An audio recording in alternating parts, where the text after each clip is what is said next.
Bismillahirrahmanirrahim.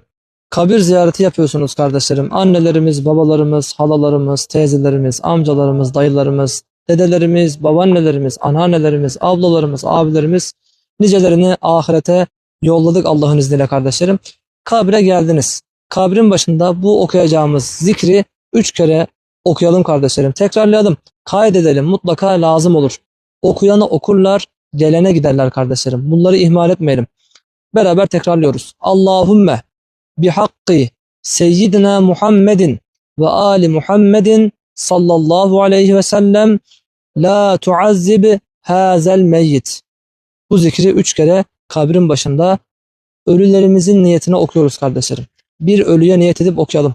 Manası şudur: Allah'ım Muhammed sallallahu aleyhi ve sellem Efendimizin hatırına, onun ehli beytinin hatırına şu ölüden azabı kaldır.